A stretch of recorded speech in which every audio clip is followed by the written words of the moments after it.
Thank you.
Thank you.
120 Piedmont Avenue, the owner of a property, and Beeham Student Living, the management company for the mix. What happened on the night that Deasia was killed is what happens all the time over there. There was a large party, an unruly party. We have reports of people having weapons, that a disturbance involving these groups happened at that complex. There were no security cops, there were no police officers, and they were just thrown out of the building into the street, and they mixed with the huge group that was already at the racetrack. A dispute happened. As usual, a shooting occurred, and Deasia, who was an innocent bystander, was shot and killed. No accountability. That's been the common thread at many gas stations in our city, at many apartment complexes in our city. And the reason that this keeps happening again and again and again is money. Companies putting profit over protecting their people, over protecting their patrons. That's what it is. It's very easy to hire off-duty APD to work at your gas station, to work at your apartment complex. It's very easy to hire private security, but you don't have the incentive to do it until you get sued. That's what lawsuits are. They hold companies accountable. And we saw, as we all did, that RaceTrac closed. And a statement from their own CEO admitting that they've known about the crime that has been happening at this property, admitting that their patrons weren't safe and closed down. But it's too late to run away from what happened at that property. You don't close your doors and avoid justice. You will be held accountable for not protecting all of the people that patronize RaceTrac and make you all the money that you make. We're holding them accountable. I want you to briefly hear from a grieving mother who will tell you about the loss to this family.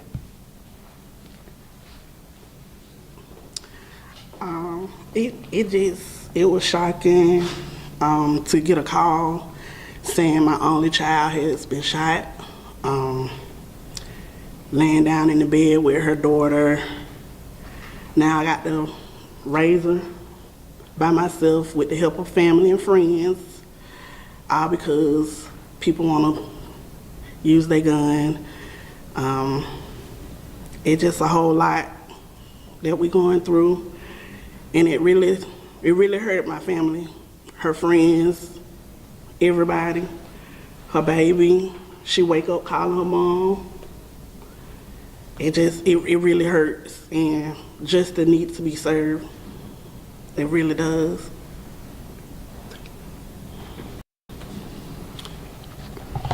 So we're going to see this tragedy again and again. You'll probably be covering this story again tomorrow at a different location if something isn't done. It's very easy to hire off-duty officers to protect your property if you know about crime. This was not the first one.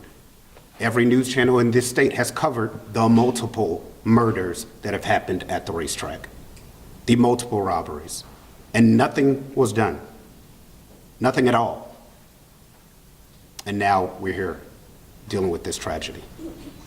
Brief questions. Can you describe the night of the incident, where Deasia was and when the shooting happened? Yeah, the complaint lays out a lot of the facts of the case. Deasia had patronized RaceTrac, was in there shopping. They were actually controlling how many people came in and out of the store, which shows you that they were actively aware of the massive crowd that was out there, but yet no police officers were called. Nothing was done with the people that were brandishing weapons on the property before the shooting, and nothing was done. And as Deasia was walking right outside the property, she was shot and killed. There's evidence of the individuals actually having weapons on the property, and it was avoidable.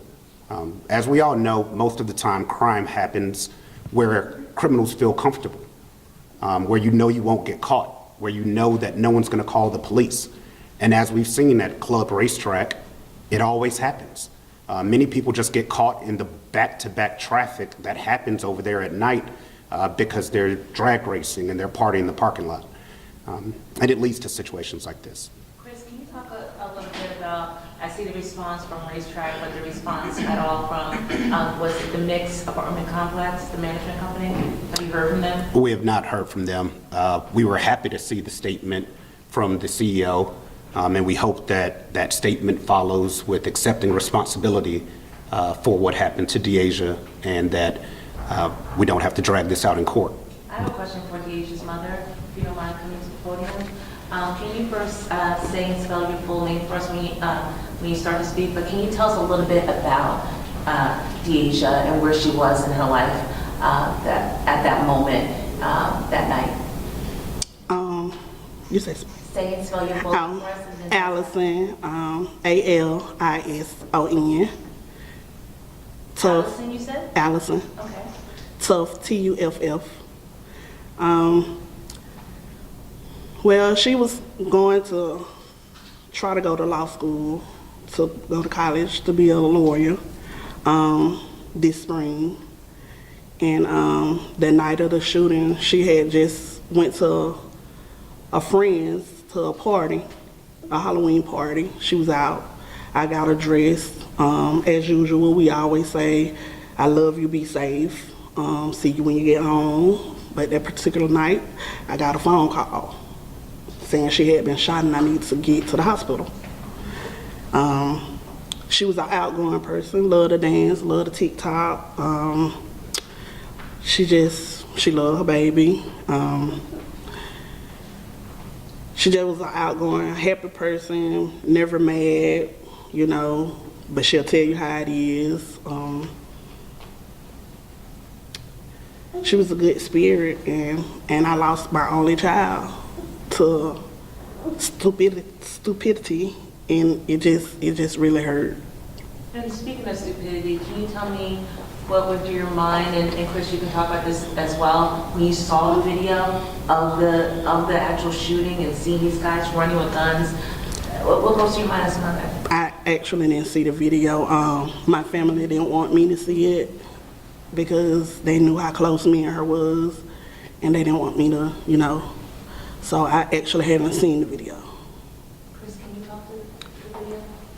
Yeah, I mean, as I stated, it shows how criminals get comfortable when there's no one watching them. Literally, if there would have been security to control this massive crowd, or even just police presence at the racetrack, this wouldn't have happened. If the mix would have called security or gotten police officers involved when all the disturbances were happening, this wouldn't have happened. It's a domino effect. And what we're seeing now is a company doing what they do to all of us all the time, running away. Closing the doors is not enough. Changing laws to prevent lawsuits like this so that you can't be held accountable is another method that companies use to try and prevent children like this from getting justice. But it's fine. We'll fight, and we'll see RaceTrac in court. Thank y'all. What is your lawsuit asking for? What damages? That hasn't been decided yet. The jury will decide. Thank y'all.